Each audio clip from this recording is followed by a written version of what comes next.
here, everyone. Let me just get my treadmill started. I'm going to turn down some of this. This is from Command, my previous album over here.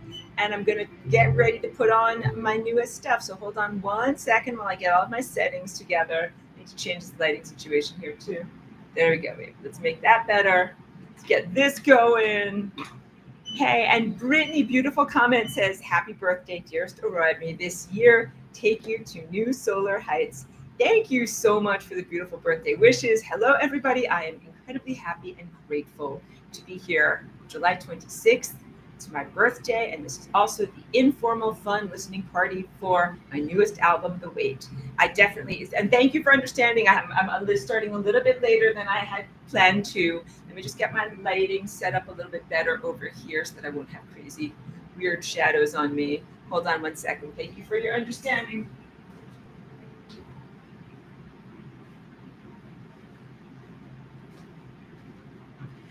Thank you very much. We are ready to start. In case you can't tell, I had to just attend to a few things before I was ready for the live stream. And I hope a few more people will be tuning in.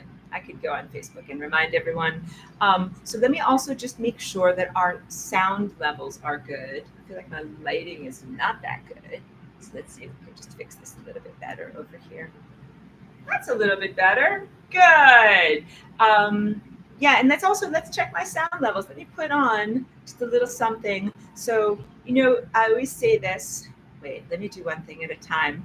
Thank you for laughing at me, because I'm sure you're laughing at me. Just trying to pull up my album here. Oh my goodness, it'll happen. I have to squint, I have to scroll. It'll happen. Great. And, oh my goodness. I'm at the top of the list, right here. I can't do two things at once. That's why, and I'm sure I'm making the funniest faces. Come on, playlist. Here we go. Okay. Fantastic. Let's do it. Yeah. Oh, thank you, Sheila, for the beautiful birthday wishes. Landley, great to see you. Thank you for being here. Okay, let's see what we've got. Yay, we're ready.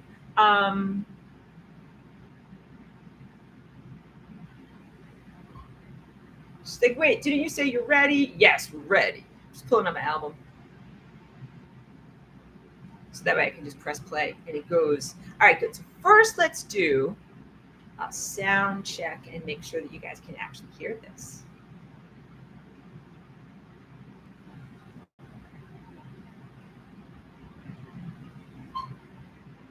Nothing yet. There we go. Can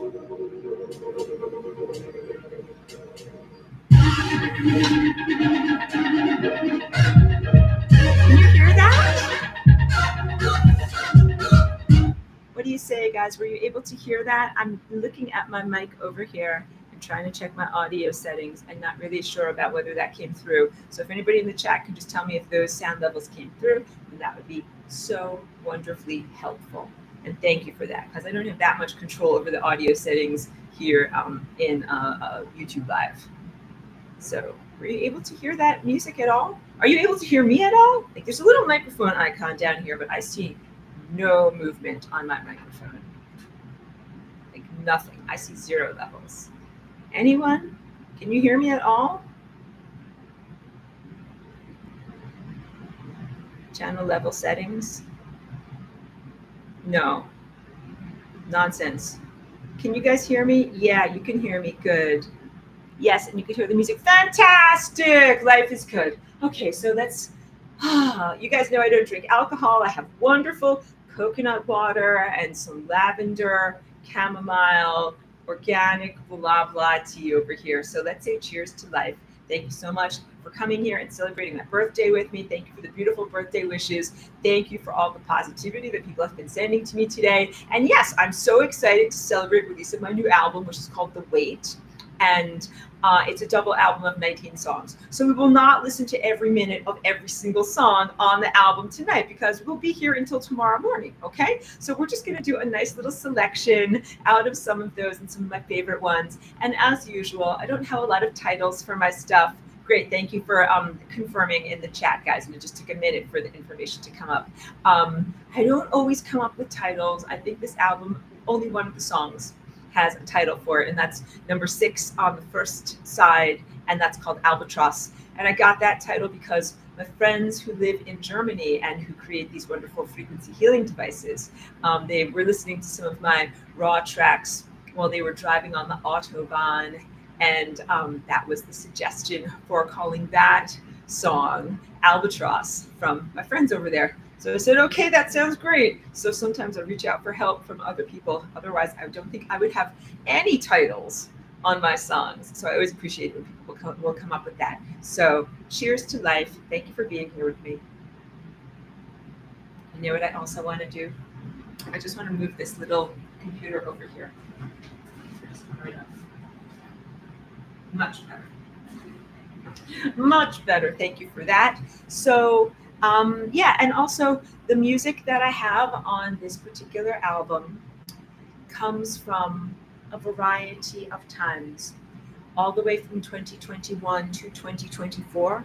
And what I really did was find all of the songs that have a particular feeling to them and then put them together into one cohesive whole. So that's the way that I do my songwriting. Sometimes because I write songs almost every day, sometimes it's like a deep, passionate feeling, sometimes it's a lighthearted feeling. And then when I actually get together to release music, what I do is I try to get together everything that has a similar feeling state or evokes a similar emotion or flavor, and put that together. And that's actually one of the hardest things, because I write such a wild roller coaster variety of types of sounds that the hardest thing is figuring out what goes with what, like what of these wild outfits, what actually matches with what. So this album is the things that are really like deep, passionate yearning, and also it's battle music, you know, for fighting against evil in the spiritual warfare that we've been in. So hopefully it's something that you will find is like energizing, that makes you feel like you want to kick ass, that makes you feel empowered, good music to listen to, you know, if you're ever feeling dreary or down, and also to know that you've got solidarity and you're not alone in your challenges, in the slog through life. So let's start off with just the first one. Oh, and you know what? I would love to show you. Is there a way for me to do a screen share is a question. I don't know if there's a way. No, I can show the entire thing, but I cannot actually share my screen with you. I wish there was a way for me to share my screen with you. What instead you will have to do is look for my album on either Apple Music or Spotify or Bandcamp, and then you can see my beautiful album cover too, because I'm proud of that. It is a digital painting that I did from beginning with an actual photo of the sun, which I then changed and augmented and added wonderful different types of evocative features to. So even though the album is called The Weight, the imagery of the album cover is very much about light and lightness and floating higher or evolving higher into a less dense area. Okay, enough talking, music time. Let's play it. This one is from 1/24/24, and it's song number 250. So if you look at any of my titles, first you'll see a serial number that represents the date, and then you'll see a little parenthetical number that represents where it is in the master playlist of all the raw files that I share on SoundCloud. And you can have access to those raw files if you are brave and you're not afraid to listen to a lot of stuff, because I'm up to like song 275 or so, and that's just of the stuff that I put up on there, because sometimes I write a song where I'm like, I'm not even putting it up on the pancake stack. You know, like I'm making pancakes every day. I'm not always even putting them up on my public pancake stack. But I have hundreds of songs that are on there. Beautiful comment from Brian Go Lightly. Thank you for being here. I know you're a long-term listener and enthusiast. He says, happy birthday, Professor Aurora. May I ask, where is Cheeky? Princess Cheeky is in the bedroom, sleeping in her dog bed, where she is set up in the most comfortable way, right in front of the air conditioning, so that it blows directly upon her on a nice, comfy little bed. So and you know what, I'm a little bit late. I have to admit, I was doing my hair. It took a little bit longer than I had expected, because I took Cheeky out for her WALK before it got dark here, so that she got a little bit of exercise and got to go to the PARK. So please know that Cheeky is very happy and well cared for, and also has a full belly and is probably snoozing away. And as soon as she decides to make an appearance, I'll tilt the camera down so we can all hug Cheeky. All right. All right. So let's begin. So this song is number 250 on the master playlist, and I wrote it in January of this year. And I think I'll play some of it, but not the whole thing. All right. Let's begin. Let's listen. It's going to be a little bit loud. Wait. Start from the beginning. It's going to be a little bit loud. Get ready. Prepare your ears. Oh, thank you. Here we go. Let me set these levels for you.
And Aurelia, I'm happy you woke up and what's the middle of the night for you. Thank you for joining us. Beautiful. I'm happy that you made it. Thank you, Nancy, for being here. Happy birthday. Cheers. Thank you very much. You know, I'm drinking coconut water over here. Jordan, thank you for being here. Says, I heard this track the other day, I believe, and it was much different than anything I've ever heard. And second time listening is so lively, and I love it. Thank you for sharing your art. Beautiful comment, and thank you for saying that about my music. It's everything that I intend with my music. Trying to innovate, trying to make it sound like something that you've never heard before. And I'm also freely expressing myself, or just not holding myself back, because I'm not trying to fit into the regular templates of what you hear mostly on the radio, that is, you know, pop music.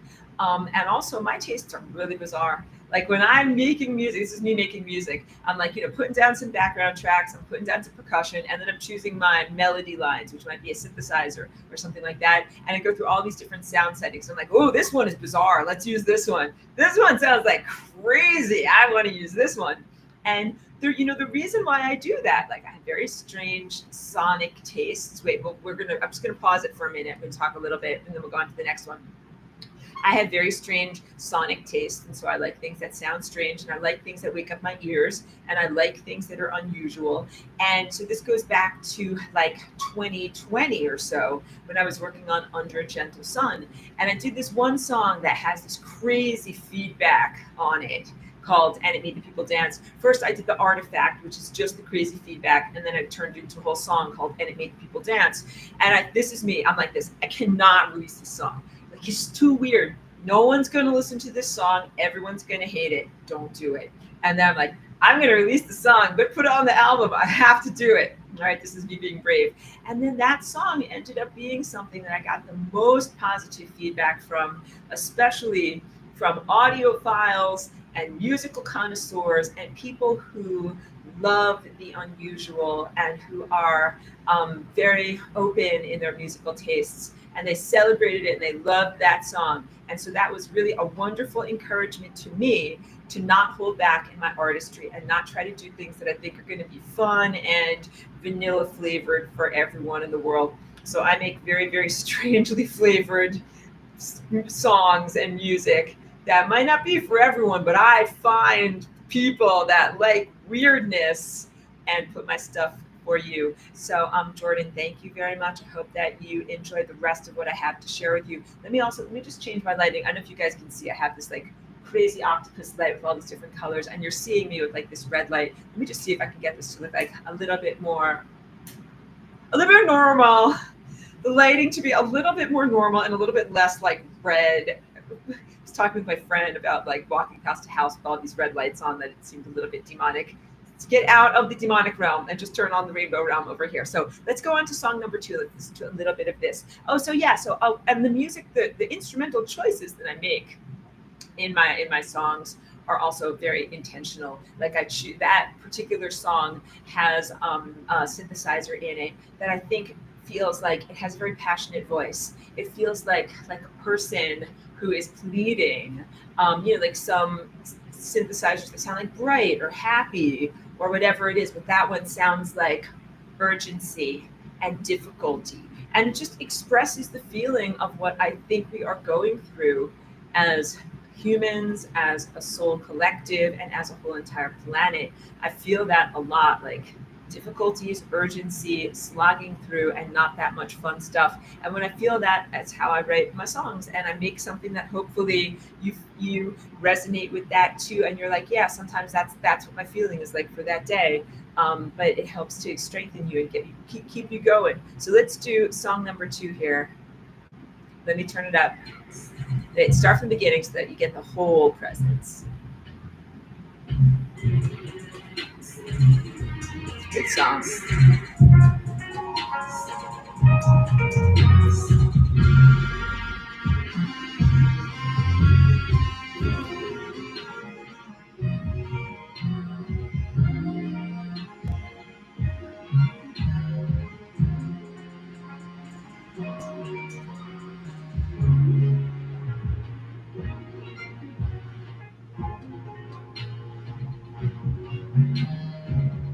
It's a pretty good song.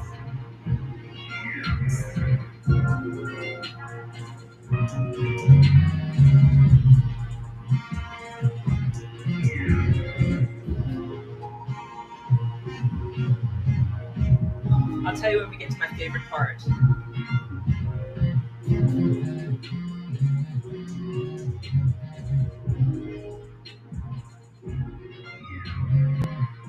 And you're all getting a clearing while we're doing this too.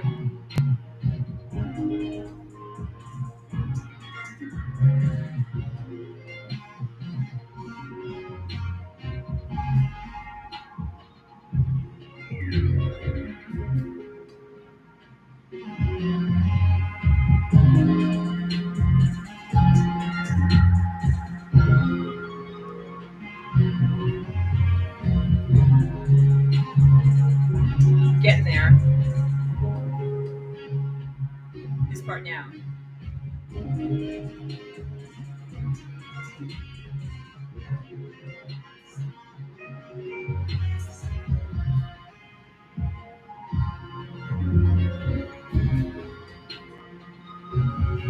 Just gonna fade out so we don't have like a sudden cessation of the music. But I want to be able to just play a little bit of all of these for you. Landley, so great to see you. Thank you for being here. She says, sonic is a good word to describe your music. Definitely. And I would also say it's kind of like a journey. Like it's not the same as a type of song where it's like structured song, here's the chorus, here's the melody, and you will walk away whistling this, because it's not always like that. So it kind of is like it takes you on a journey where it makes you feel like this, then it goes here, then it makes you feel like this, and then you end up at the end of the road over here. And I put on my music for my Flying Rainbow Lasagna activities, and I like that it takes me on a journey, and then the next song flows and it makes my body move. So that's a lot of why I make this music. It's to express my feeling state and to respond to the collective. And it's also like fuel. It's like, this is my propulsion system. That's why I wrote my original first album's Divine Propulsion System. I'm like, this is what makes me go. So thank you for being here, Len. So great to see you here. And Virgo Agape says, happy birthday. Thank you very much. And then says, where is Cheeky? I love that you guys are all asking about Cheeky. Princess Cheeky is right in the bedroom, right through there, sleeping comfortably on a dog bed with a small air conditioning fan blowing upon her so that she is not too hot. But she has had a wonderful walk and wonderful good dog food. So she is well cared for, and we'll see, because this is normal for her this time of night to kind of like snooze into bed. But I'm sure that she'll stick her head out, especially if she hears us talking about her. So she'll come soon. Portal to the New Earth. Thank you. He says, happy birthday. Thank you so much. We've been celebrating together. Portal to a New Earth brought me a birthday pastry today, so I am very lucky, and it was absolutely fantastic, like a nice, beautiful fruit pastry. So I'm very blessed. I have a lot of people showering me with love and birthday good wishes. So let's listen to the next song. Let's listen to a little bit of song number 3 over here. And I'm telling you, like, it's a long wait. I don't even know what happened. My thing. I have to press a button. Okay. Things have happened on my computer screen. I don't know what happened. But let's move on to song number 3. I hope you laugh at me. This is Aurora's Comedy Hour as well. Wait, start from the beginning. Turn up the volume. Okay, oh, this is a beautiful song. Wait, start from the beginning. Because my songs have really good endings and really good beginnings. We got to get the full effect, okay? Yeah, feel it. It's going to be a little loud, but I love the synth on this.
Just heard a telepathic question. I'm going to answer your telepathic question. So the telepathic question is, someone out there is thinking right now, like, do you memorize your songs? Do you know every note of your songs? When you play them back, do you play them back verbatim? How do you do this? And the answer is, I do memorize my songs, but when I play them back, I almost always change, add, augment, and do rephrasing, because it's just not really my way to play exactly the same way every time. Thank you. Nikki B says, happy birthday. Thank you. I'm totally a Leo. I'm like, celebrate birthday. Yes, thank you. Thank you for all the birthday energy and confirmation of my life. But when I do a performance, what I do is I will usually prepare the backing tracks, and then I will play the melody line. And when I play the melody line, it will be somewhat like what I have originally developed, but then I'll also innovate in the moment. And I'm telling you, one of my heroes, my musical heroes, John Coltrane, amazing jazz musician, amazing innovator, and he wrote beautiful compositions, but then of course he changed and made them new every time he performed them. It's not the same song every time he played it. And so I think that's really important when you're a musician. You got to keep it fresh for yourself and keep it fresh for the people who listen to you. So I really hope that people, when you like my music and you listen to the recorded version, and then if you ever see me play or perform something live, I hope that you love that it's going to be the same, but not exactly the same, because it's not the same moment. A lot of the beauty of what I do and what I make is that it's an innovation and a response to the moment. And then when I go back to play that song again, it's got something of the flavor of the original moment, but it's not exactly the same as that. So I have to honor that. And that is the most fun thing in the world for me. Like if I'm going to play for people and if I have to play every note exactly the same way, everything in me is kind of like this, like, oh, I have to play everything exactly the same way. But if I'm like, whoa, I get to do things in a new way, my energy is completely different and very, very happy. So that is how I do it. So yeah, it's not always the same. And when I practice, I often play with my own recordings. And again, I will play some things the way that I've originally recorded it, and some things I will play it new and the way that I want to play it in that moment. And I give myself that level of musical freedom because that is what music is for me. For me, music is very much a state of freedom and just pure nonverbal self-expression where like the rules are the only rules that I impose on myself. And I impose very few rules on myself other than just really trying to sound good and be authentic. So I hope that comes through. And that also, that's what gives it the feeling of being a journey. Like I start you from point A and then move you through. There's this musician I really like. You guys should check him out. His name is Terry Riley, Riley. And he's got lots of interesting compositions. He has been around for decades and deserves tons of recognition. He did a lot of innovative work early in like the 60s and 70s with looping and stuff like that. But I bring him up because there's a nice documentary where he talks about his musical philosophy. And he talks about how music is like a stream, like a river.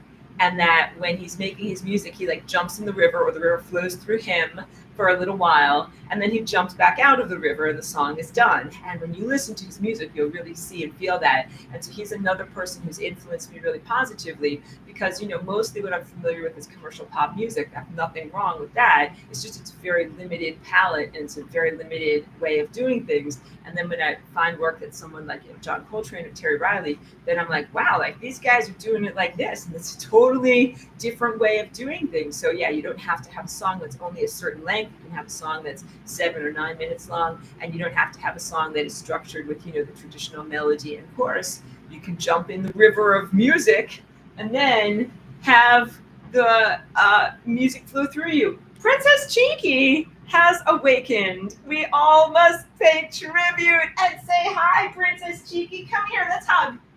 Come here, come right over and hug. Come right over and hug. Good job, Cheeky. You're the best. You're super. I want you to know you have many, many friends on the internet, and they all love you, and they're all really happy to see you. Good job. Good job. Cheeky thrives on praise, everyone. We got to tell her good job all the time. All the time. There will be rewards later. We'll get rewards later. Our belly is full right now. We don't need rewards right now. No rewards right now. Okay? All right, good. All right, no. Cheeky cannot overeat. That's not allowed. Okay, so back to comments. Let's go to Wanderer 432 says happy solar return. Thank you very much. Appreciate that very much. And like your little hat tip to 432 tuning. I'm just learning about that. Actually, Aurelia Codes helped to clue me in as to how I can change my Ableton settings to 432. So my upcoming music is going to be tuned differently. Nikki B says, I love Coltrane. Thank you for that confirmation. I think he is one of the best artists that your planet has ever created. So worth it to check out his work. And Stellar Schreiner says, happy birthday, Aurora. Much love to you. Love received and love back. Thank you for being here. I have to squint. Katek 1956 says, very happy birthday to you, our precious Professor Aurora. Thank you. May this coming year bless you with the full victory over cosmic injustice and enslavement. Many, many blessings to you and love. Thank you so much. I think that's one of the most beautiful birthday wishes because that's for something big that you can't buy in a store. A solution to and a resolution to all of these cosmic injustices. And then to be able to live in peace and freedom and to really, make beautiful art and music projects and build community. That would be really fantastic. So thank you for that birthday wish. Brian Goletti says, all hail Princess Warrior Cheeky. Cheeky is totally a warrior princess. She is so tough. She is a very cute little girl. like when she's being all tough and playing or whatever. She said, "Grr, I'm so tough." We're like, "You are the toughest 10-pound Chihuahua." And sometimes people ask me what her breed is when we walk around town, and they're like, "Oh, she's so cute. What is she?" And I say, "She's a miniature wolf." She's very fierce. So, Princess Warrior Cheeky. Aurelia says, "Yes, indeed, 432. Aurelia says, "So fun playing music with you." Absolutely. It is a joy and a pleasure. So thank you. And we shall continue to collaborate. Let's keep going. S, thank you for being here. I think that maybe that's Salo. I'm not sure if I have the right person, but thank you for being here. Just confirm to me. I'm not sure if I'm saying your right name or if you would just prefer to be anonymous. But thank you for the birthday wishes. And yeah, agreeing. Brian is agreeing with Katek's beautiful wishes. Salut. Thank you. Good to see you. Thank you. And I know you might be in a wildly different time zone, so thank you to anybody who might be in a middle of the night situation. If you're in your pajamas, that's fine, because I said, come in your rainbows or come as you are. This is that type of a party. And you guys, I'm just reiterating, you know me, that I'm not really an alcohol drinker, but I have some wonderful coconut water here, and like it's mixed with like lavender tea, kind of herbal, blah, blah, blah. So I got something good. I hope you're drinking something wonderful. We'll make more music. Aurelia, beautiful. Brian says, "No, I'm speaking of the July a few years back, the beach video." Yes. Thank you for that. That means that you have followed my journey for a long time. And yes, I think that was probably the worst birthday I've ever had in my life here as Aurora. And so, yeah, I've worked very, very hard in fighting those forces of evil and injustice. And thank you for your very heartfelt good wishes for my life to be rectified and go back on track. And I've actually done a lot. I hope I'll be able to report some good stuff as a result of my efforts of today. Thank you really for your good wishes, because I also feel that when I am able to be on track with all of my life and my life activities, it radiates outward and absolutely helps the collective and helps everybody who's here. So thank you for sending those very, very good intentions to me. And then I'm able to be in a more positive and fulfilled life situation, and then I can send out more goodness to others. So it definitely helps all of us. Lily says, "You're such a great host, Aurora. I want to party with you in real life." Party time! Come on over, guys. All right, come to Ojai right now. That's it. I have to go out and get snacks because I did not shop for a crowd. But please come over. Let's have a real party. I love having parties. And so it's been a few years since I've had a living space that was actually amenable to parties. And we've been a little bit embattled. But in finer times, I love having get-togethers and parties. I love making beautiful food for people. I love making, beautiful like mocktails and other types of fun, healthy drinks and things like that. And yeah, all of my parties are like fun and wholesome, and we listen to music and sometimes whatever, make jokes and share and be silly. So it's all positive, fun types of ways of relating to each other. And even when I lived back in Woodstock, I was like a central hub and used to host lots of gatherings and holidays and things like that. So always love that. So Lanley, you're officially invited. Bring the crowd, bring the group. Estella Schreiner says, "I remember that too. You seem so much better these days, strong and well." Yes. So I'll share with you guys, because you've been following along with my life and know what happened. 2021 was a time when I was really attacked by the dark side. And it was not just personal life turmoil, it was within the context of the larger worldwide pandemic and all of the agenda and regimes and organizations behind that worldwide destabilization. So destabilization on the larger scale, destabilization in my own life, and really an attempt to silence my voice, or maybe even take away my life, or take away my sanity or my ability to connect with people effectively, and had to fight against all of those things. And all of that is through, if you guys know me from class at this point, I'm not going to actually say the words, this stuff.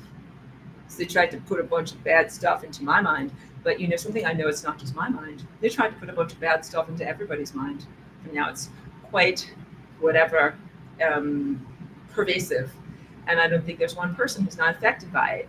So what I had to learn was how to fight against the electrocution, against the electroceuticals, against the W ban, against the assemblages that are attempting to be inside of me, and to free my DNA from any kind of straitjacketing, so that my DNA and my natural lasagna abilities to both defend myself and to reach out and initiate fight aggressively, that I would be unfettered and be able to do that. And that's what I did.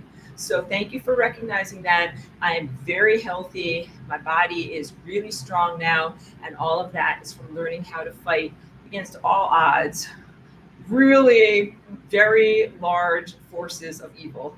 I'm laughing about it because we have to laugh, but it's not really an ideal lifestyle, but it is what we have to do for right now. There will be a triumphant victory. There will be a definitive victory. There will be a time when I won't always have to be so embattled, but I will tell you that I spend 97% of my lasagna processing power these days fighting evil. 3% making art and music. It's not a good balance and not how I want to continue for forever, but it's an important project to prioritize, because if I don't fight evil, we won't have a fabric of space-time. And then I won't have an art studio to be able to do my wonderful sharings with other people. So it's necessary, and I joke about it being like scrubbing the toilet. I feel really lucky this year. So here are some positive developments. I used to really just fight as a lone warrior and really only do actions on my own, like just kind of brute forcing everything. And now I work with really some wonderful people in groups that are led by Alabar Jones, in doing group healings and distant healing work for people and helping them against demonic possession and different wetware installations, but also working on the overarching the foundations, the esoteric foundations and technological foundations of the matrix control system that is attempting to hold back human consciousness and the ascension process. So there's really good people, good warriors who are out there, and I'm connecting with them now and putting our efforts together to be able to most effectively fight the structure of evil and dismantle the integrity of that structure, so that it's not just like reacting against demons or reacting against evil or reacting against minions, but really fighting against the origin point of where these destabilizers come from. So I feel really, really happy and blessed to do that. I've started doing that since the end of last year. So that's very positive personal life development and also collective development. And then the other wonderful thing I started doing this year is very much thanks to Lanley, who's here in the chat room, at the encouragement of this lovely friend, beginning to share my work through in-person retreats. That was really groundbreaking for me to be able to do that, and that we changed the fabric of space-time so profoundly by dancing together as a group. And that's why this lasagna dance is so threatening to the evil control structure. So thank you to everybody who was a participant at the retreat. And I'm so excited that I'm preparing and gearing up for the next one that will be in September. And I'm not stopping. Like, I'm going to keep going with these because I think it is so powerful, uplifting, and very transformative to be able to get together a group of people and have everybody using their DNA and the architecture of their body to change and repave the roads of reality. So very, very amazing. Beautiful. Brian Goletley says, Warrior Merkaba, thank you for that. And I happily accept good wishes, force fields of protection, and whatever type of positive energy fields people would like to send towards me, because that is very palpable, and definitely we help each other, we have each other's backs. So thank you to those who send me good wishes and wish for my protection as well. And I'm absolutely working for you as well, and clearing and protecting you and many others on this planet. Stellar Shriner says, bless ya. And coconut water is perfect. I know, thank you, right? We need the minerals. And Brian Galletti says, what a birthday smile. Sedona. I love Sedona. It's amazing. I love Ojai. This is my home, but I love going to Sedona and doing the spiritual work there. It is a very elevated place. Like you can really take off. You can really get some lasagna energy going in that place. And then, of course, it radiates outward from there. So just huge encouragement. If you have the opportunity, travel to Sedona. If you can, come be a part of my retreat. And Sedona itself is a very worthwhile destination and a place to go just like if you're a spiritual aspirant, just to be able to feel what it feels like to be there. Definitely.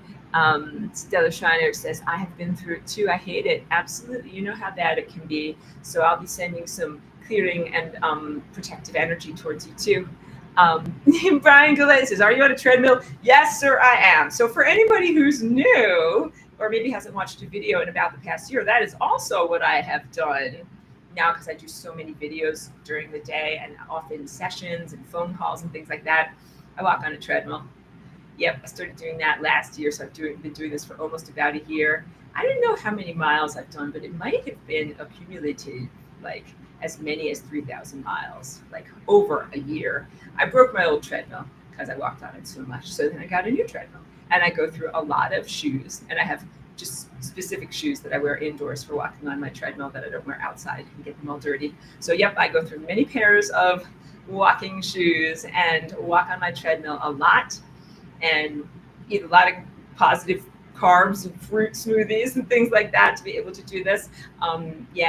Feel very, very happy and blessed.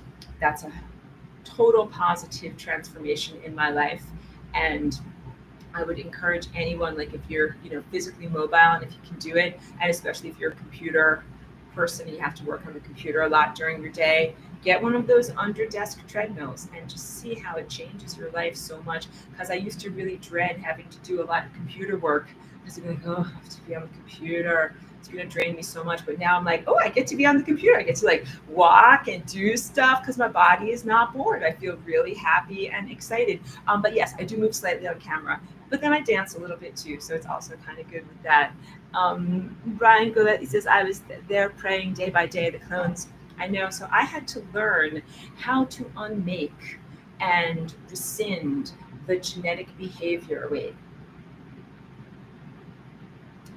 The genetic materials from me that were being taken, hijacked, used, and mispurposed.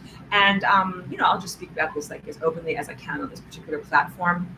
But these negative control structure societies do all sorts of very, very naughty criminal things with DNA. That should never be done, including like they can take a person's DNA signature and they might make a cell line and they might inject it into someone else so that your cells are growing in someone else.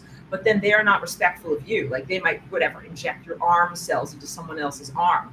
But it doesn't mean that they're like, oh, thank you so much for your arm cells. I'm your best friend now. It's the opposite. They're like, oh, I hate you so much. And now I'm going to use the arm cells that are stuck in me in order to hurt you. So I have had to learn how to clear out any kind of negative genetic naughtiness that they might be doing with me and with my cells. Because, something, they love flying rainbow lasagna abilities. They love the things that are inherent in my DNA. They love the things that are in my cellular structure, but they don't ask me for them. They try to steal them, take them, violate me, and misappropriate them. And that all of that level of cloning and genetic manipulation is very criminal on a cosmic level. So I had to learn how to fight against that effectively. And that was one of the hardest things because they use cloning as a weapon of warfare. That's correct. Yeah, that's the correct way of saying it. To be able to disempower a person, because when you get cloned, it kind of like dilutes your energy. So what if you clone someone 1 billion times? Then you're spread out over 1 billion containers. And then it makes you feel very, very drained because your life force energy is supposed to be in one person is in 1 billion containers. And then what if you do bad things to those 1 billion containers? They have done a lot of bad things to 1 billion containers. And I had to learn how to fight against that.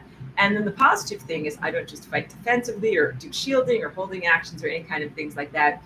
I am now mandated and ordained to be much more active and forthright in not only removing my materials from other people, but then in preventing them from doing it again. Because it's not necessary to just, like if you just remove the misappropriated genetic material, they'd be like, oh, I'll do it again. They are unrecalcitrant. They are unapologetic. They're like, oh yeah, I harmed you before. I'll do it again. That's the definition of what it is to be a criminal. So I'm not required to simply, take away their toys and then just let them do it again. It's not catch and release. I am ordained to send them to entropy, and this is what I've really been doing. So that is another very positive life development. And I'm glad that you guys can see how strong and healthy I look, because that is really a testament to what it is when you're in divine connection being a lot stronger than any technology, personal divine connection and individuality being stronger than their kind of like Borg, hive mind, crapola, garbage mind system. Being able to triumph by utilizing willpower and spiritual power, because really everything that they have, they're stealing from us. All of their tricks and technology they have is all powered by the emotional energy and passion and cellular energy of people like us who have real divinity and real divine connection. So they have nothing. And it's just taken me a long time to kind of figure that out. And it's also been a very, very steep learning curve and learning in a complete war zone. So many, many things about the past 3 years have just been very, very unfair and very unpleasant. But we're going to have a triumphant, definitive victory, and things will change. I have to squint so I can lean closer and see what's going on here. And thank you for those prayers of protection, because it clearly helped me a lot. Virgo Agape says, have you ever used 528 hertz? It is said to heal DNA. I got to put some of that into some of my music too, and I'll be very happy to explore that. Brian Goletti says, how do we do this, please? You were not laughing back in 2021. Today you look beaming with light. All hail Aurora, you're so beautiful. Thank you for that wonderful comment. So the answer as to how to do these things that are both defensive and offensive actions against evil is a long answer. A lot of it has to do with deeply comprehending what is non-locality, deeply comprehending the intertwining of consciousnesses, genetic material, DNA, time, and light, and then also comprehending how molecular structure is determined by the topological formation of the fabric of space-time. You can demolecularize the invading substances when you comprehend how molecular bonds are created. You can also send to entropy and de-energize these beings when you start to really comprehend what light and what energy is. And so this is the basic answer. Through spiritual attainment and true insight and comprehending the true structural nature of reality, you can take those cosmic laws or universal laws and apply them to this invader transhumanist substances and destroy, demolecularize, and entropize not only the hardware, but also the errant consciousness signals that the hardware is running. You must go through a training period to gain the wisdom to learn how to use these powers. So without any undue self-aggrandizement, I've gone through a lot of inner wisdom training and accrual so that I can determine what should be sent to entropy. What is something that you don't want inside of you or in human society? What is a characteristic or a person or an organism or an organization that is 100% pathogenic that you don't want around, and that to send it to entropy. So this, in your own body, you have a process that's called apoptosis. That's when your body comes through with your immune system and says, what is the garbage? What is the trash? Where are the mutant cells? Where are the bad cells that are rogue, that are going to hurt my body? And let's get them out of here. And apoptosis is the cell signal that says this cell over here is damaged and it needs to be destroyed and dismantled. And in order for that to happen, it's not going to happen accidentally. It's like the nuclear codes. Like this guy has to turn a key and this guy has to turn a key and everybody has to agree and the password has to be spoken. And then once you jump over all those hoops, then the cell is dismantled. So those safeguards are meant so that you don't just destroy positive, healthy cells in your body. That would be like an autoimmune disease, right? So when I am doing this work, and in my own body and in healing sessions with others and working for the human collective, I use very, very specific parameters to determine whether a person or an organism or organization is pathogenic. I'm not just going to unmake something because, whatever, a silly characteristic or reason. It has to be done for very specific purposes and as part of the upholding of the fabric of reality. So it is a special position of responsibility that you must attain through wisdom to make sure that you're not just acting badly or making bad choices, because these are very permanent choices about what should or should not be expressed as consciousness or as genetics or as time structures in the world. In order to do these things, and I want you to have these empowerments, you must work on levels of inner divine connection, compassion, like self-compassion and love, pure insight, and being able to have the wisdom to determine what are healthy and positive personality characteristics and what are not. And these are not cultural parameters. Like in a cultural parameter, it's like, well, in our culture, like you're not allowed to show your shoulders. If you show your shoulders, evil, and we're going to kill you. But in some cultures, it's like not only can you show your shoulders, like you can take off your whole top and walk around topless. These are cultural parameters. They're not universal. So you must use universal standards in determining whether a person or a characteristic is a positive characteristic to remain in the world or to celebrate it or to sustain it in the world.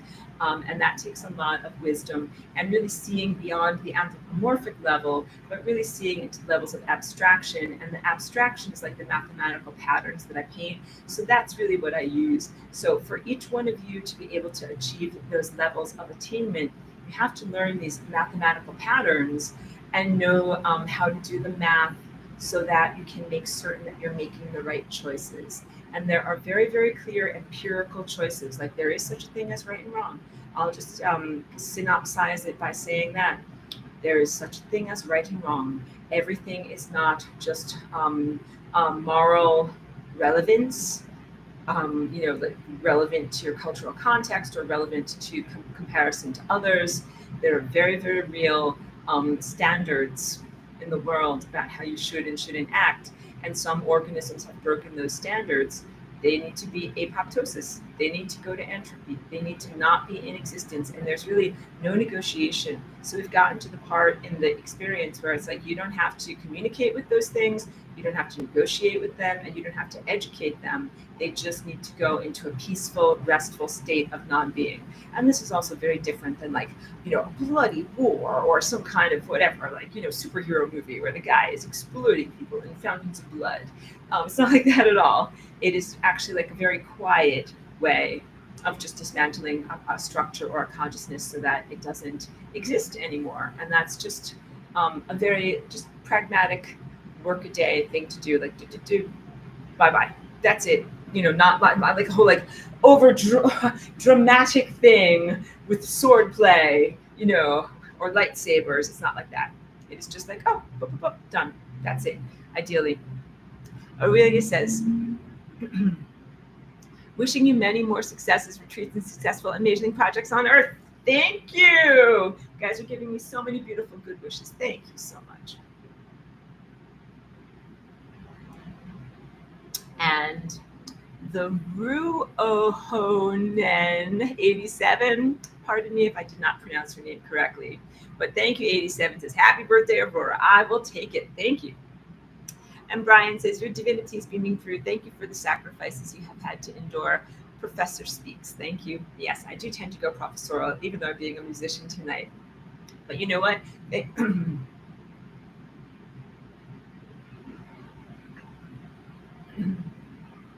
Thank you for that recognition, because there has been a lot of sacrifices. There have been a lot of very unpleasant things that I've had to go through and non-ideal situations. And I've made it through all of those things, knowing that we come out the other side and we do get to have a really beautiful, elevated experience. So I keep that in my mind. Sorry, my voice is sounding a little tired here, but I keep that in my mind as a goal, what we really want to get to. And Stellar Shriners, there's lots of classes on here. Yeah, maybe you found my video trove. I hope you will join. Molecular biology, technocratic. You got it, Brian. That's it. Please excuse my wordiness. Is decalcifying the pineal gland a good start? Absolutely. And River says praying to begin. Wonderful. So yes, detoxifying your body of this type of stuff and clearing your pineal gland to reactivate your natural superpowers is the place to begin. Please know that your DNA has a natural proofreading ability to kick out invaders. Your pineal gland has the capacity to laze, like a laser, incinerate lies, and not allow this stuff to be in your body. But you just have to clear your lens and reactivate your light body or activate it for the first time. So many different things that you can do to decalcify your pineal gland. Stay away from anything fluoridated. You also want to, and that includes some things that you might not necessarily expect, which are like pharmaceuticals. A lot of them have fluoride added to them for no other reason other than to pollute your pineal gland. But beyond that, you would want to clear your pineal gland and then ingest the correct micromineral nutrients that are available, like in the superheated bamboo salts, to be able to recharge your pineal gland with the correct minerals so that it is an active, effective antenna for being able to receive from the divine. And then for the detox of the body, I do all sorts of things. So just very briefly, methylene blue, 1 drop a day, plus high doses of vitamin C. That helps a lot against this stuff and also against what people are calling the embalmer's clots. But the embalmer's clots are really not only in the embalmed, they're also in alive people. They're kind of like rubbery blockages in the circulation system. You can reduce those rubbery blockages, high doses of vitamin C. I feel really comfortable telling people about that because like you can't go wrong with vitamin C. The very worst thing is like it will just, give you slight diarrhea, and then just don't take so much. You will be fine. So take a lot of vitamin C, as much as you possibly can take, 1 drop of methylene blue. And then the other really good thing that I take is called MSM. It's a sulfur compound. It's methyl sulfur something, and it's like an organic supplement. And it just tastes very bad, honestly. This is the only bad thing about it, but you drink it with plenty of water, and it absolutely helps to prevent nanotech from building in your blood supply. And then the other things that I do are infrared light, which is also, all these things are just great in terms of anti-aging, cellular support, and building collagen in the body. But I do an infrared light next to my bed, and the infrared helps to prevent the false light from signaling in your body and in your room. Because you guys don't know it, but this crap hole is in the air. In your room, it's like that old horror movie. Killers in the room with you. No! Yes, killers in the room with you, killers in your own body. You got to get them out of your body. So the infrared light is very supportive on that. You guys also see me working with my crystals all the time. They're always set on 5G protection. So I'm creating miniature 5G protective force fields around myself all the time. And these are all crucial things to do. So there's all sorts of different, scalar items and things that you can do. Shungite and Orgonite is passive shielding. Some of these other scalar devices actually kind of like have an emanation, like a pulse that sends out and destroys or disrupts the naughtiness from being able to do what it's trying to do. All of that stuff is supportive of your own natural superpowers. And your own natural superpowers come online, then you are less reliant upon technological accoutrements or supplements, and you can simply clear your body and clear other people's bodies too. So this is the goal. Goal is clear your pineal gland, clear your bloodstream, clear your bone marrow, because it hijacks stem cells to try to invade your entire body. Clear yourself out, and then once you become capacitated, clear out your neighbors, your dogs, your cats, clear your communities, clear everyone in the world, and you become capable of doing that when your superpowers come online. So things that might seem daunting or impossible from the perspective of a mundane embodied human become totally possible and capable for when you're a superhuman. And I joke about this, but it's true. Like, you will clear out your whole neighborhood in the morning before coffee. You're like, just making some coffee, clearing out my neighborhood. Bye bye, crapola stuff. And yes, when there are many of us doing this, it becomes incredibly powerful. So let's see what else is being said. Anne Chan says, what do you use to detox? So I think I just answered your question. The methylene blue is made by Earth Harmonics, and I like that a lot. You can also use chlorella and spirulina. Those are wonderful as binders. So I have something that a superfood that I add to my coffee in the morning that has chlorella and spirulina in it. So that helps a lot too. Some people like zeolite. I like the Masterpiece tincture. Some people say bad stuff about it, but I think it's good stuff and it actually works. So follow your heart on that. Can't go wrong with chlorella. It's only a little bit expensive. So I think those are some good suggestions about how to detox. Brian says, we feel your love, and I'm really happy that you can, because I do love you guys. And Darina, thank you for showing up, says, happy birthday. Thank you. Let's play another song. This one is one of my favorite songs that I've ever written. And I know it's kind of buried all the way down the list over here. I want to make sure I'm choosing the right one. Hold on a sec. Not that one. I knew I was going to press the wrong one.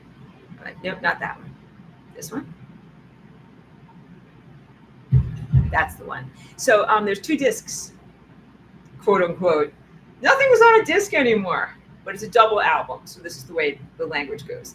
Disc 1 and disc 2. So this is the second song on disc 2, but it's the 12th song in the order of the album. And this is 3/23/22 and song number 76 on the master playlist.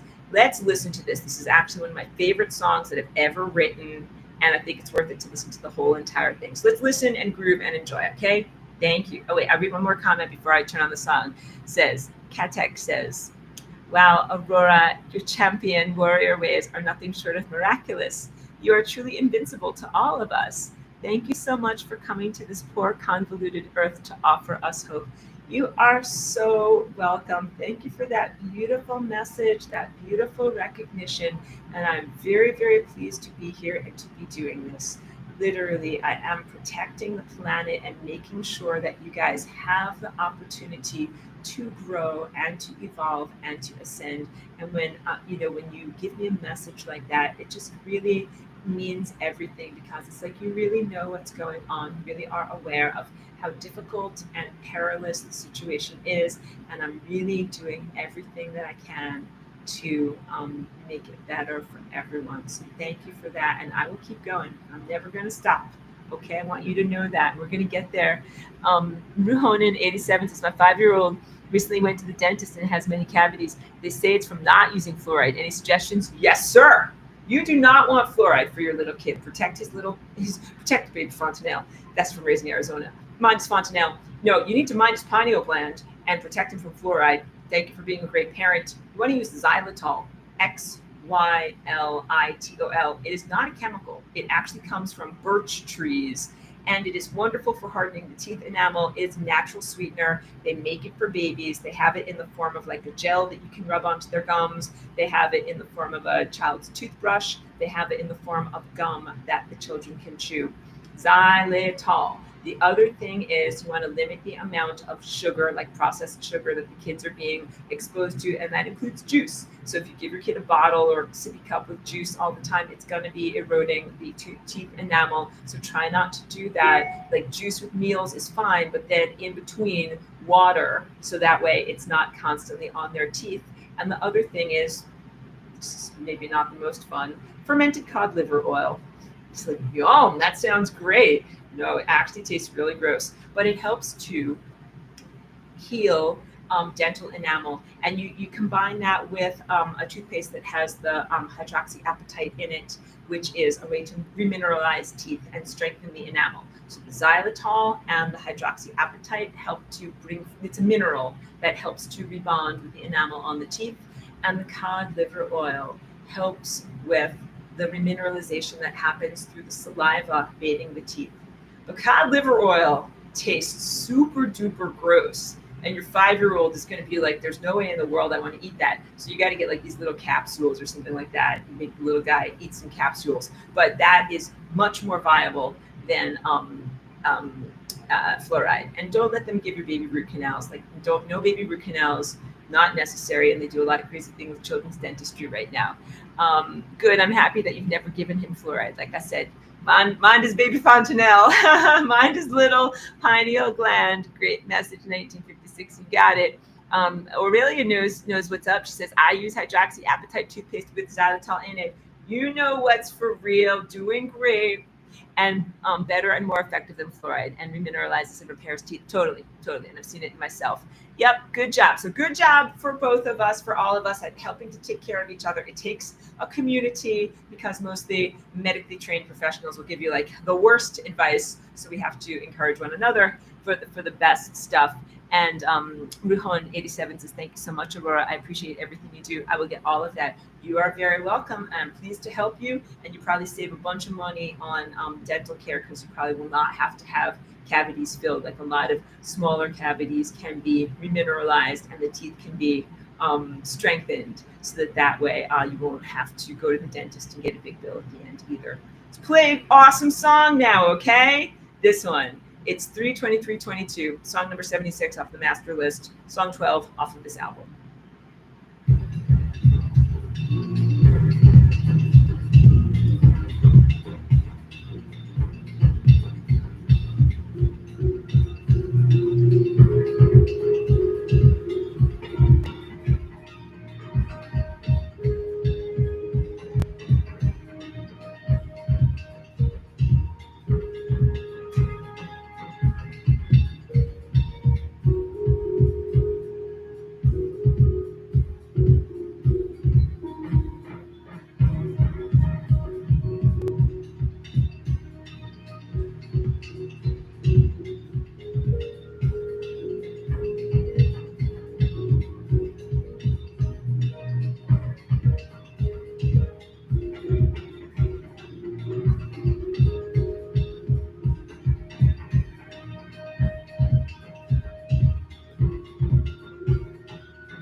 So why is that one of my favorite songs ever?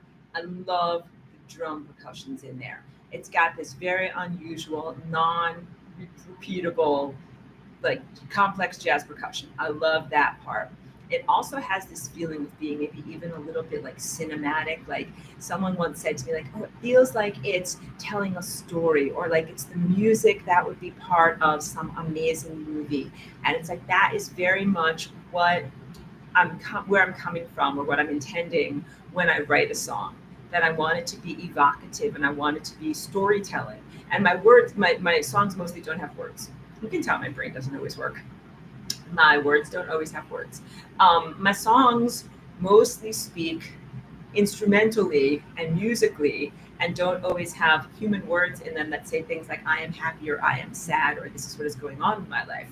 But I think that you can feel from the type of music that I choose. Like that song has a vibraphone in it, kind of like the sound of one of these mallet percussion instruments.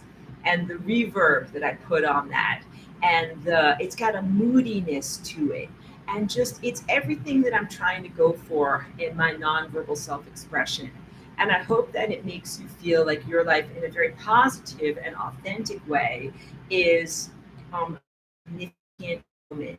Like when I put on that song, if I'm like driving my car, maybe I'm walking around with my headphones on, and it just makes me feel like, yes, like the things that I'm doing are meaningful. Like, it's not just a regular, boring, mundane moment. It's an important moment or important narrative. Something's going on.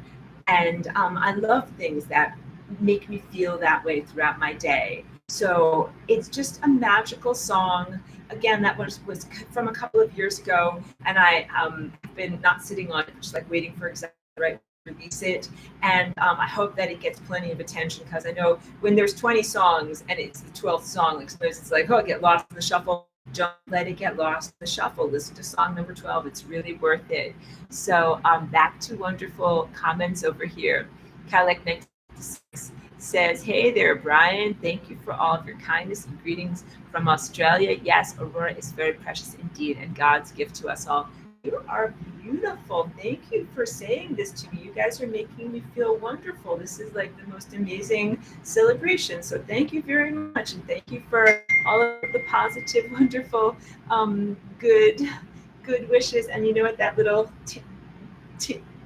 notification was, that little bing? That's another long-term friend who's just popping in to say happy birthday to me. So I want you guys to know it really matters to me, and I love the celebration vibe, and I love all of your recognition, and really thank you for that. You say beautiful things. So Brian also says, I've never had a friend from the land down under.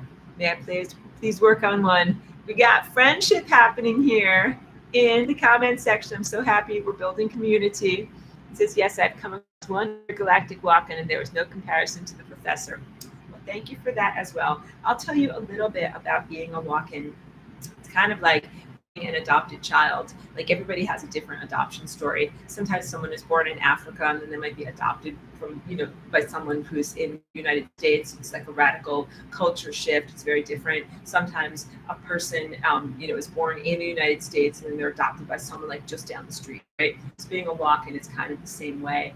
I'm a galactic walk-in, and I actually come from a radically different level of reality and value system and consciousness structure than what is going on around here. So because there's different types of walk-ins. Sometimes a human soul leaves the physical body, walks out, and it can be through death or through injury or through some difficulty that happens. And then sometimes other human soul walks in. And that might just be a much easier integration. But like I came in from a really, really otherworldly perspective, and I was not prepared for all the things, not just like, how do I work a laundry machine, but like I was not prepared for people lying or for, violence or sexual violence. Like we don't have these things where I come from. And I did not even know that that's what I would be facing here. And I also didn't even comprehend the iniquities of your structure initially. I didn't comprehend money, commerce, and the need to get magical pieces of paper so you could access the food room. I thought I would be eating pure. So I came from just a really different level of reality that I guess you guys would say is much more angelic. And it's not very angelic around here at all. So I really had to adjust. But other people might come from a level of reality or be much more familiar with the way that you do things around here. Their walk-in integration might be a lot easier. And so not everybody who's a walk-in is super out of the closet. Like I am so out of the closet about it. But some people just keep it very secret. Like one person that I know of who was in a car accident and the original soul died and the body was very damaged. And then a new soul came in and he ended up healing the body and then becoming a professional healer and helping other people. He doesn't really tell other people that he's a walk-in. There's been a lot of limitations in self-expression, and he just kind of keeps that under the radar and just kind of does his work quietly. So not everybody is as overt and whatever expressive as I am. But I knew that I had to be overt and expressive when I first came in because I knew that that would be a major aspect of my authentic teaching and sharing about what this flying rainbow lasagna concept was. So I knew as soon as I came into this body that I had to somehow find a way to describe to people what had happened to me and that I was a new occupant, and that was very, very challenging. And I didn't have good languaging, I didn't have a good vocabulary, I didn't have good ways of being able to describe this. And it was really up until like 2005 or 2006 that I was able to so I was here like 5 or 6 years. It's like being a kindergartner. I had to get through preschool before I was even really able to talk to people about who I was and what type of a walk-in I was and what my origins were and how I came to be about and be here. I think during those first 5 years or so, I think people were just like, what are you? Like they didn't even know, and I didn't really know how to effectively describe it to them. But I was always very clear because whenever I would try to describe my experiences to people, and they would be like, well, what planet are you from? I'd be like, I'm not from a planet. Like, I'm not from a space-time coordinate, because everybody saw that movie E.T. and they're all like, point to it in the sky. And I'm like, it's not like that. It is not like the movie E.T. So because I come from a place that is like a consciousness collective in space. So I come from a group that is AURORA. That is the definition of who and what I am. And we go all over. It's the real answer. We go all over, girl. Yeah. Aurelia says, I could immediately see why it's your favorite. Yes, thank you for that. She says, love it. Talking about that song number 12. She says, my favorite too. Thank you so much. And that means a lot because you're a musician. You got it. It's got like, that song has like a feeling. And the feeling is to me very driving. Like, it's not the same as something that has like a disco beat that makes you kind of like go like bum, bum, bum, bum. It's more of a sense of like urgency, driving, emotional, evocative. And so, yeah, everything that's on the way, and I encourage you guys to check out my album, has that same level of urgency. And it kind of reflects the feelings that I have in battling the AI, in battling against transhumanism. A sense like every day that I'm living my life here, I'm not like, oh, hum-de-dum-dum. I guess I'll make a sandwich. Life is so boring. Every day that I'm here, I'm like, hooray, on alert, fighting this bad thing. How can we triumph? How can we do this? Like life has not been normal or ordinary for several years. And all of the songs that I have on this particular album really reflect that sense and that feeling. Yeah, another listener checked it out and said that's what it felt like to him. Just a lot of like that feeling of like kind of being like embattled, fighting the AI. And that's it. That's because that's been my life for the past year. It would be the only defining experience of being here. And I had a good life, like for the first 18 years being a walk before I turned on a millimeter wave crapola. And it will be that way again. So I want to affirm that to you. Joyce, it's so great to see you. Thank you for being here, and thank you for appreciating my music. Always a pleasure. Always appreciate you. Hugs through the screen to you. Really, really glad to connect. 1956 is truly mysterious music, Aurora. I love it. It is mysterious. And says, love it. I feel our Mother Earth entwining with the entire universe in magical cosmic dance. It brightens my very gray and gloomy early afternoon here in Oz. Awesome. And I know you guys have winter time. I'll send you some sunshine. All right. And thank you. I think you chose a beautiful vocabulary word for that song. Mysterious. That is exactly what it is. And I like writing music that's like that, and even I'm going to make more that's along those same guys. If you want to know what is my music going to take, it's going to get even more unusual, exotic, surprising, evocative, and non-traditional. And I just got a whole bunch of new synthesizer sounds that I can't wait to start working with. Beautiful comments, Joyce. And 1956 is talking to Brian. There you go. There you go. I will just let you guys have your conversation, not read it out loud to everyone. Rachel Williams is here and says, Happy Earth Day, Aurora. Thank you so much for the celebration. And yes, this is my body birthday. And I've been here for 23 years as a walk-in and came in to this body at age 27. So that means my body chronological age, 50 years old. My walk-in age, 23. So these are my stats, my vital statistics, guys. Brian says, FRL via Aurora Collective. You got it. You got it. And I want you to know my Aurora Collective is very present and very active in everything that I am doing here, including my music. Like, my music is really a conversation that I'm having as I jump back and forth between my presence here and my presence in my Aurora Collective. So when you look at my master song list of whatever, 280 songs or whatever it is at this point, and you see all these different dates on the calendar that I wrote them, it's almost like a song diary of the past several years. And it's an amazing historical record and archive of everything that we've experienced in these past 3 years. So there was a time when I wrote a song a day, but I'm not still doing that just because I have a lot of other life responsibilities. Like I told you, I do a lot of work with psychic warfare and healing people and things like that. So I'm not always able to write a song a day. But all of the times when I share and upload a song, it acts as almost like a journal entry. Like, yep, this is what I was feeling. This is what I was talking about with my collective through this frequency language during that time. And then when I tune back into that song, I'm like, oh yeah, I remember that day. I remember that day. And I remember what that felt like too, completely. Thank you, Symbiot. Happy B-Day. Thank you very much. Aurelia says, I have some musical artists to share with you. I think you might find fun. Please lay it on me. That is one of the most fun things in the world. I love finding new music. My ears are almost always hungry for new nutrition. I love hearing new good music. I love being exposed to new things. And also I wear out songs very quickly. I'm like, yep, I listened to that and now I'm done with it. I need the next song. I'm like, chomp, chomp, chomp. It's not an addiction or whatever, but some people they eat like lots of potato chips or whatever it is and can't stop. For me, it's songs. I'm like, yep, I need a new song. Nope, I need a new song. I need a new song. My ears are bored. So send me new music, guys. I love it. 1956. Yeah, good talking to Brian. Yep, good. Forward it. Even more cosmic and evocative. That's the best ever vibe. Yeah.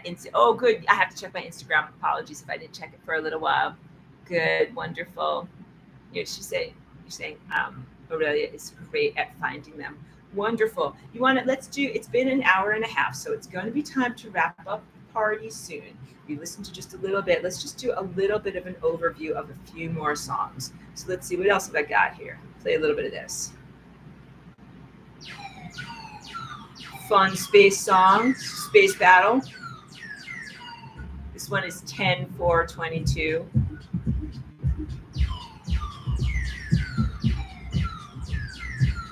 Listen to another one. Let's hear this one. Oh, this is a good song. Just listen to this for just a little bit when this comes in. Get ready. All right, pretty good so far, right? But just get ready.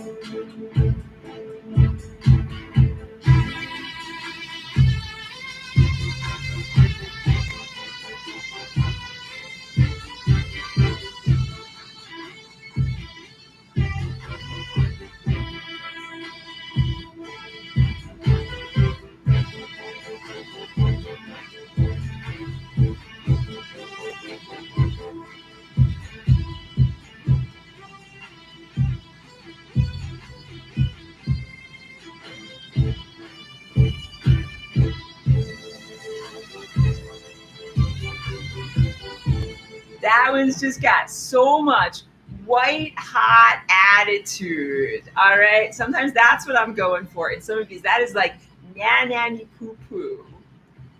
Lots of attitude. Let's play another one. I'll turn it up a little bit for you again.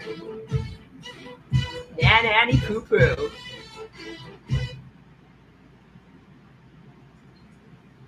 Oh, this is another really nice one.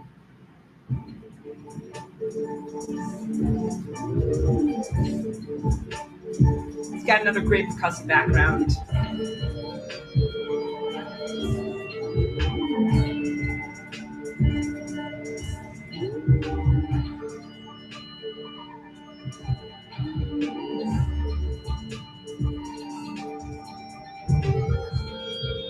And some attitude.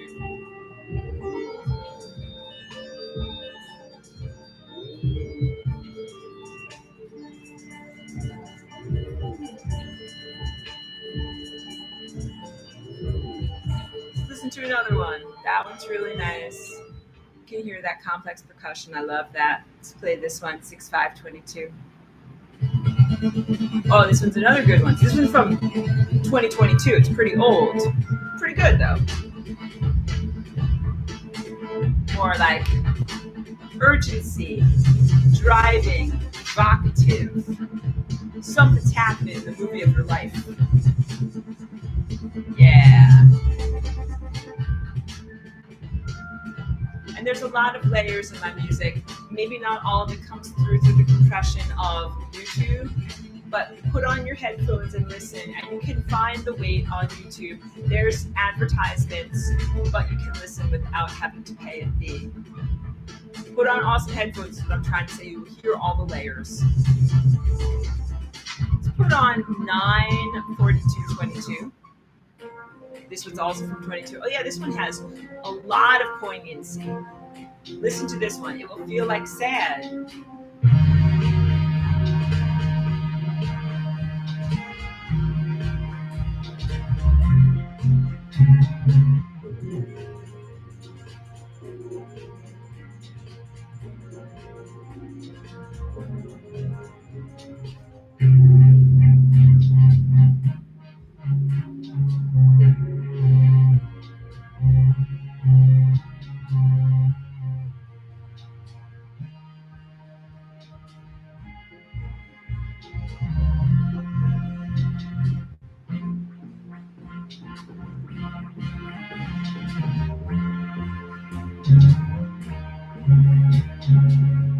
Another really good one.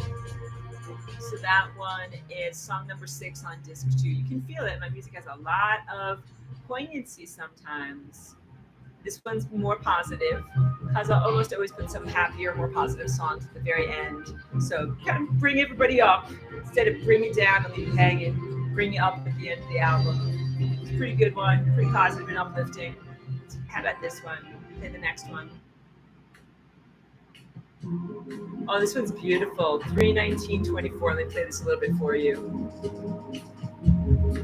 Again, kind of poignant, almost kind of a feeling of loss.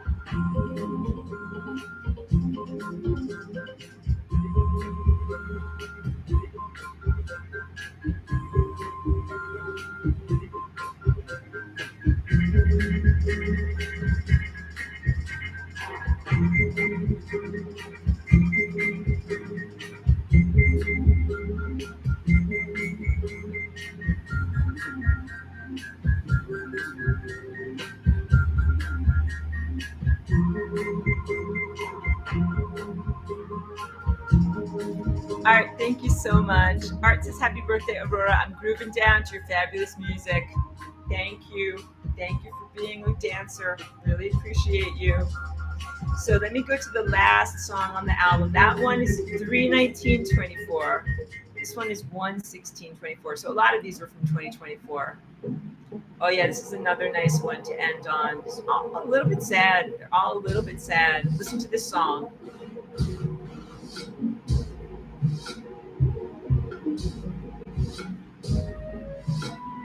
Sad flute.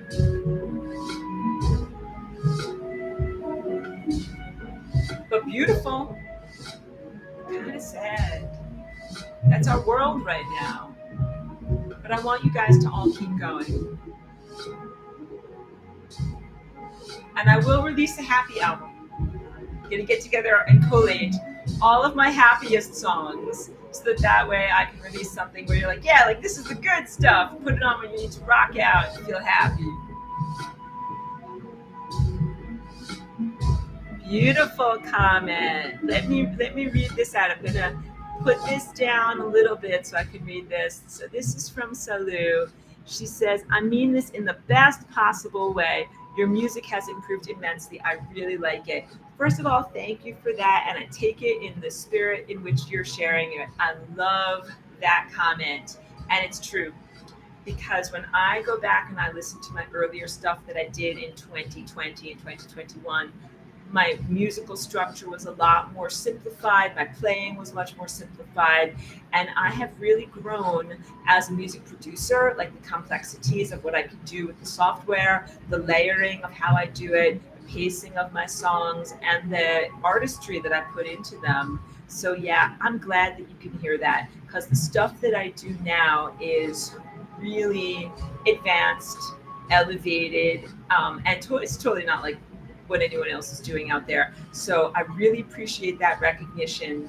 And I think also, I'll just share with you, the hardest part for me is when I have to say what my music is like. Like when you upload an album, they want to know, who are your musical influences? What does your music sound like? That is the hardest question for me to answer, because the answer is my music doesn't sound like anybody else's music, and it's not supposed to. So, it's really totally an innovation.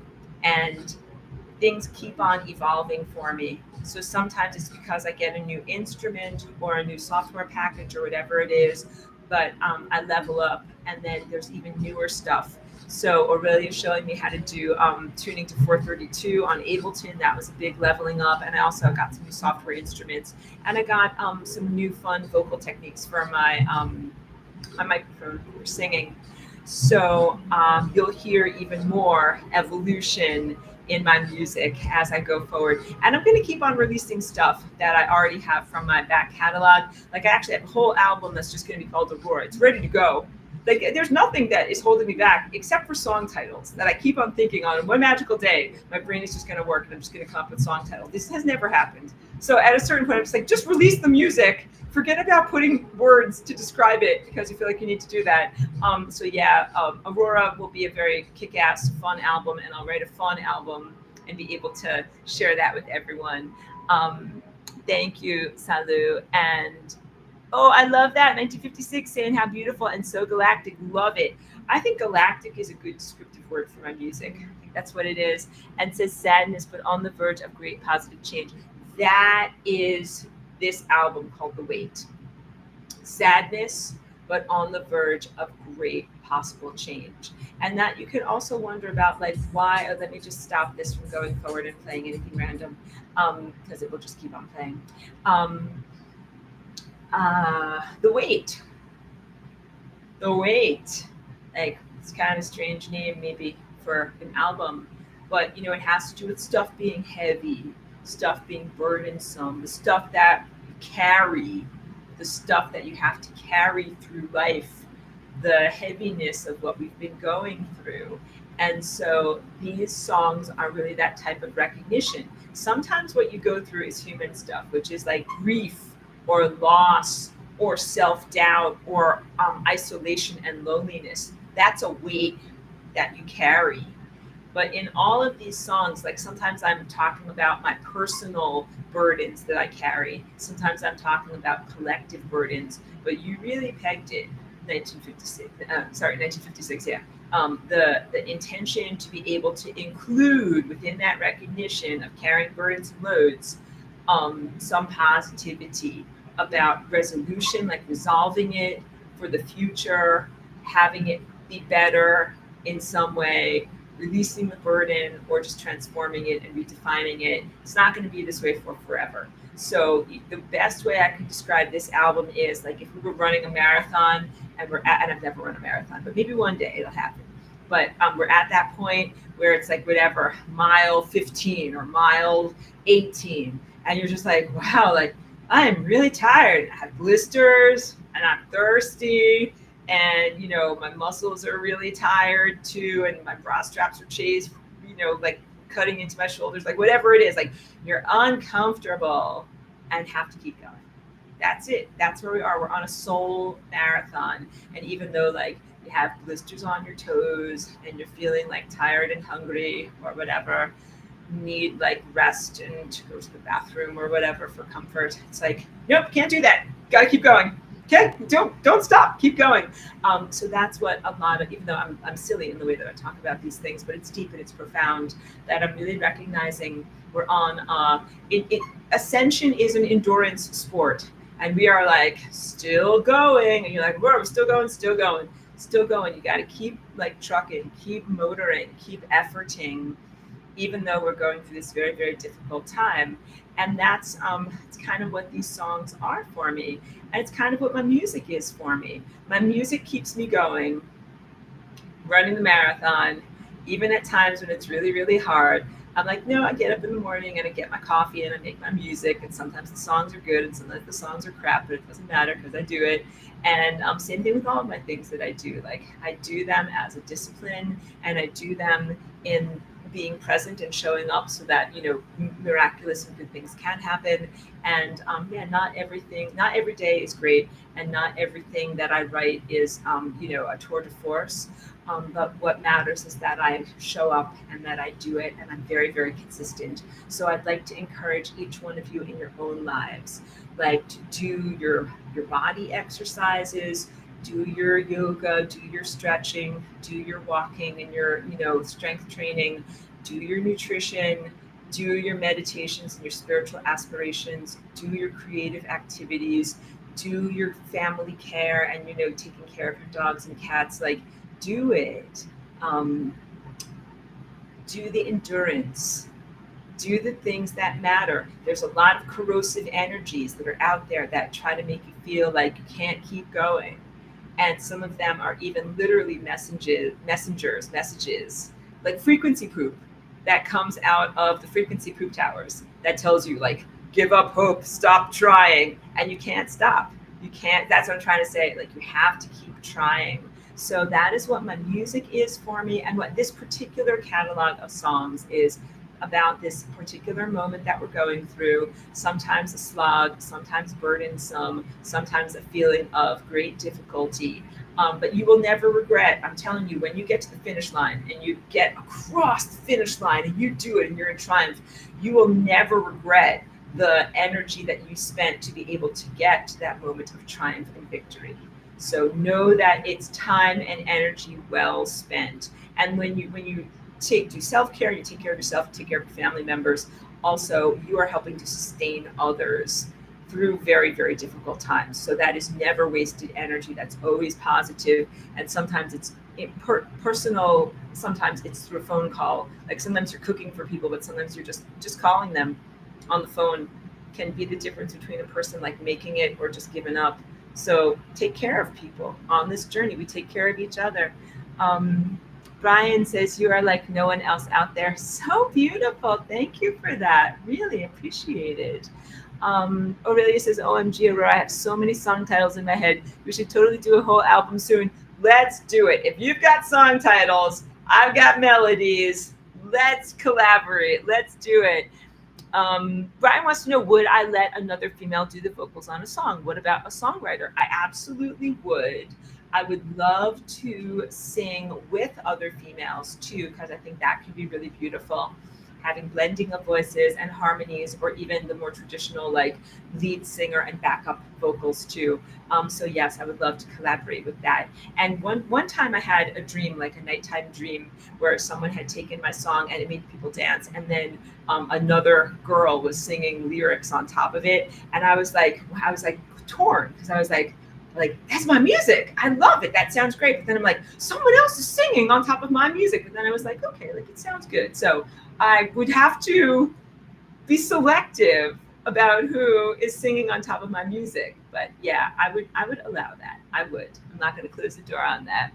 And Brian says the music and vocals really make the song happen. You have to find the songs we could create lyrics for. Yes. Well, some of my songs I would love to hear lyrics and lyrical interpretations about, and some of my songs I don't feel it would add to it. And some of my songs I put vocals in that don't always have lyrics. Sometimes I'm just singing amorphously and using my voice like an instrument, and that can feel good to me sometimes too, like that's what the song needs. So I will just share with you, like while we were kind of wrapping up our beautiful party here, there was a time when I thought I had to change in order to be like successful or powerful in the world. And I was like, okay, like I have to take some kind of a songwriting workshop so that I can learn, like, how do I write lyrics? How do I write titles? Like, how do I do this thing that everyone else does? And then I learned, like, I don't have to do that. That just because everyone else does it doesn't necessarily mean that I have to do it. And there's nothing wrong with me if I don't express myself through words, and if I'm expressing myself through instrumentals. I'm not incomplete or, doing something that's like forbidden as a musician. You're allowed to be instrumental if you want to. And sometimes words and lyrics come to me, and sometimes I want to express myself, vocally. But sometimes I want to express myself like through playing something that sounds like a guitar, or my choice of instrumentation on the way you can hear a lot of the synthesizers that I chose. Some of them sound like that face, like like they're crying. Some of them sound like they are crying or agitated or whatever. And I make very, very selective choices about what instrumentation I'm choosing based on what I'm trying to evoke to other people. So yeah, I loved giving myself the permission to not have to write words and not have to come up with song titles. But if other people like to do words and song titles, and I like to collaborate. So you might not know, but you might know a wonderful conscious rapper named Hawkeye, and he's got great stuff. So shout out to Hawkeye, and you guys need to look up his stuff because he's got great lyrics and great topics. And so I've been doing some weekly collaborations with him on a project that's really a whole story all about the Orion Wars and various different galactic history experiences, everything we've been through on our journey. So he's very perceptive and dialed into that, and he has great lyrics. So I've been really enjoying, and also like, his voice is different than mine. He is a man, and he's mostly like in a rap or hip hop delivery. So I do a little bit of singing on those songs, on those collaborations, but he does a lot like in the spoken word and in his poetry. I love collaborations like that. So things like that I'm finding are really great, because like you wouldn't think like Aurora is working with a hip hop artist, but Aurora is working with a hip hop artist. And I'm very pleased to be able to do like cross-pollination, and I'm still me, being who I am, which is I'm more like jazz symphonic, but I do like hip hop beats a lot. But I love hip hop music, and especially, like I said, the consciously flavored. I don't necessarily like the unconscious, least conscious hip hop, but I like the stuff that talks about topics that are very empowering. Yes. Oh, wow. For Melanie's here. Melanie, good to see you. Says happy birthday, much love. Thank you. I'm eating the virtual cake that you have sent me via emojis. Thank you so very much. Brian, you're so beautiful. He says, what keep up with you? You are a tour de force. Thank you for that. And thank you. It's really truthful. I will admit that I am doing so many different projects concurrently all the time. And that's actually what is best for me. Is we're all four burners of my creative stove working at the same time. So you guys can kind of see in the background there, like that's my painting that I'm painting on. So for me, it's normal to get up in the morning and make coffee, and like I might paint a little bit of my painting, and then I might come over here and I might start a song or work on a song. Then I will go back to painting. Then I will, if I tilt my camera down, you can kind of see I've got my dance mat set up over here. Then I will dance. Then I will jump back up and work on a song again, or then I will put another layer on the painting. Like I switch between all these things. And also I sometimes have sessions or scheduled appointments. So I would be like, if I'm going to dance and do lasagna, I'd be like, I got to set a timer so that, because I will totally lose track of time. So I'd be like, if I have a 3:00 appointment, just make sure that I set my timer for 2:55 so that I return into this universe with 5 minutes to spare to be able to set up a Zoom meeting with people. So I juggle a lot. And then I also have like very grounded activities. Like I take care of a garden and I work on my microgreens, which are also very grounded in the sense of taking care of small, living alive plant creatures that you have to water on a regular schedule. So I do a lot of things, and that's not even all of it because I'm also always doing this type of psychic focused work where I am calculating, entropizing, and transforming the fabric of space time. That's my real job. Like, that's my real job, guys. But then also, I do a lot of other things with my body, and I've had to learn how to multitask and do all these things at the same time. So, what is normal for me and what will become normal for everyone in the future is like you might be washing your dishes or whatever, doing some kind of seemingly simple activity, but at the same time, I'm reaching out with my mind and calculating vast sums or transforming the topological structure of space-time or something like that. You're just able to do a lot of things at every level all at the same time. Landley says, I loved seeing you do your morning music routine at the retreat, Aurora. Very inspirational to grow your unique creative muscle versus attending to a phone. Oh, yes. Thank you for that. So I'll tell you, when I first wake up in the morning, my brain is not even as functional as it needs to be to understand the phone. I'm like if I try to look at my emails, I'm like, I don't even comprehend what I'm reading here. Like, don't do this right now. Put this away. But music makes sense to me, no problem. So for me, I will get up in the morning and I will sun gaze and I will turn on all of my music equipment and I make decaf coffee because my brain is not allowed to have caffeine. All right. And I put superfood smoothies and CBD and all sorts of good stuff into my my potion, and then come over here and drinking my coffee, waking up, and I just kind of feel what the music feels like for the day and what I feel like making and what I feel like. Do I want to make a powerful song or a delicate song? Or does it feel like a happy day or a sad day or an embattled day? And weather has a big part of it too. So a sunny day is going to have a really different type of a feeling than a day when it's cloudy. Like someone had mentioned, they were down in Oz, it's winter weather. I'm feeling a little dreary and overcast. Dreary, overcast days. I'm going to write something with sad flutes. There will be sad flutes because the weather feels like that. And then there are some days when the birds are singing and the sky is blue and it feels so happy, expansive, and uplifted. And you know what those days will be? There will be triumphant horns. You know what I'm talking about? Like those bright, crisp sounding trumpets that sometimes I will put into, and you can even see you can kind of sense what I'm doing with my hand. Sometimes it will be bright, happy sounding trumpets. And it's not whatever manipulated. Like, this is just natural. My choice of instrumentation, my feelings just totally connected to the weather. Don't have to do it all. You are in control though. Yes, I like to do it all. The answer is I like to do it all. So I don't know if that makes me a super control freak, but I will own it.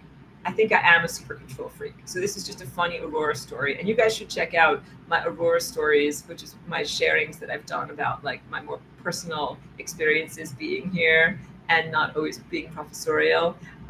When I used to work as a custom framer in a small framing shop that was also an art supply store, of course I'm working with my coworkers and they all get to know me and everything. And I always cleaned everything, organized everything perfectly, and coiled the electrical cord properly at the end of the day. And they called me Mommy Dearest. They thought I was like Joan Crawford, you know that movie Mommy Dearest? She's like, no wire hangers ever. She's yelling because the house isn't clean enough. So yeah, they even got me a commemorative Joan Crawford magnet that was about keeping everything perfectly clean. So I think I am kind of a control freak. I'm like, no, this is not organized. This needs to be cleaned up by the end of the day. And they're like, yes, Mommy Dearest. Don't beat me. I'm like, don't worry, I won't beat you. But we have to clean things up. Brian wanted to know Hawkeye. Yeah, you guys should really check out his music. He is a wonderful lyricist, and I really enjoy his stuff. Let me see, what was his most recent? I'm just scrolling through my stuff because what was the name of his most recent thing that he that I have to put in a search term. Hold on a second. I'm sorry that I'm being silly while I'm on the live stream, but I really want you to be able to know what's the name of his stuff. Here. Very annoying that I just can't find it. What's the name of it?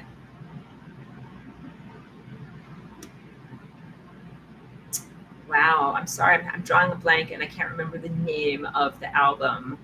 And I'm trying to like scroll and I'm feeling like under pressure. Let me see if I can find it. If I just scroll a little bit more, it's just maybe it's down a little bit further, maybe it's down a little bit further, maybe it's down a little bit further. If not, then I will tell you another day or put it in the comments or something like that. Here we go. Shadow Band. Thank you. So if you want to check out his newest stuff, Shadow Band, and it's really good, and I love his lyrics. He talks about many topics that he's not afraid to poke the hornet's nest and talk about things that are the unmentionables and forbidden things. So check it out. Darina, thank you for being here, and you're a lovely Facebook friend. So I'm very happy that you found me over here. Says, awesome. I'm also getting into learning songs to sing, to express myself, and also to have my own compositions. I am so not technical in all my voice, and some guitar might not get to the huge tech ever, but my voice loves making up melodies. I want to just endlessly encourage you, Darina. You know, voice plus guitar is beautiful. And I think that it doesn't require a lot of technology to be able to express yourself musically.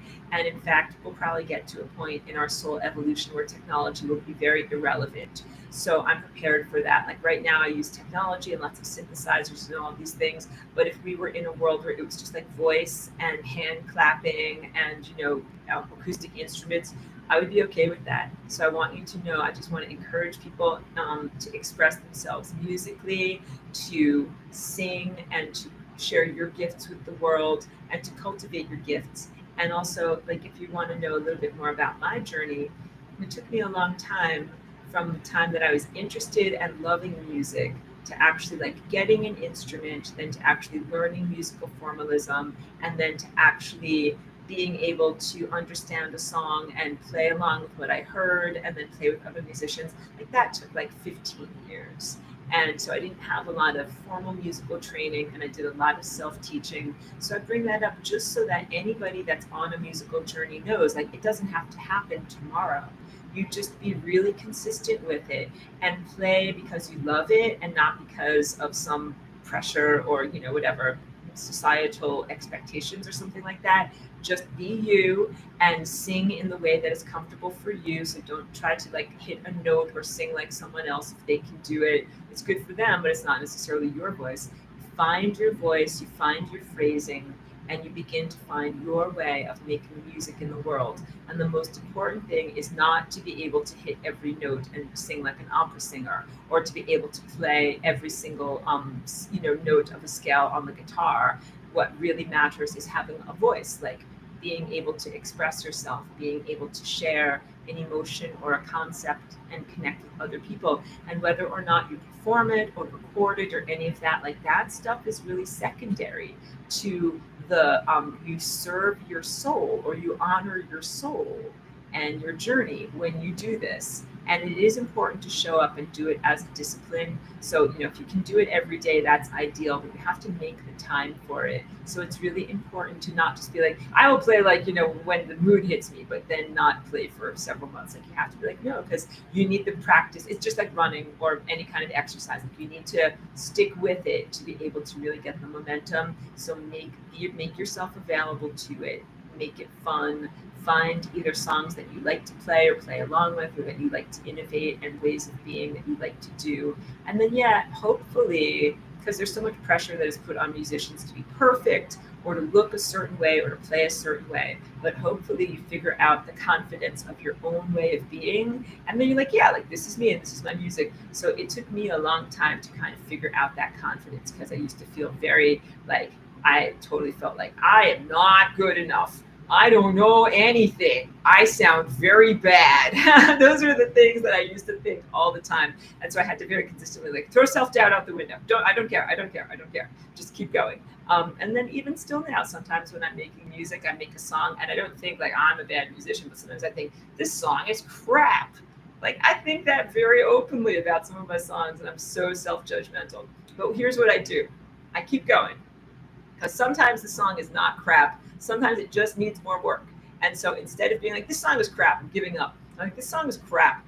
what can I do? Like, it needs another instrument. It needs something. I need to do something. So I add more layers to it. And then also I will let my ears rest and I'll do other things during the day. And then I'll come back at the end of the day. And I'm like, okay, let's listen to this song. This is such a complete piece of crap. And I put on my headphones and I listen. I'm like, it's not that bad.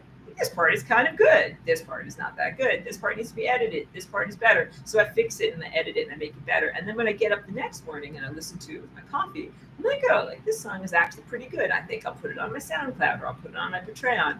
But then at that point, that song is yesterday's. That's old news, yesterday's song. And then I have to start a new song.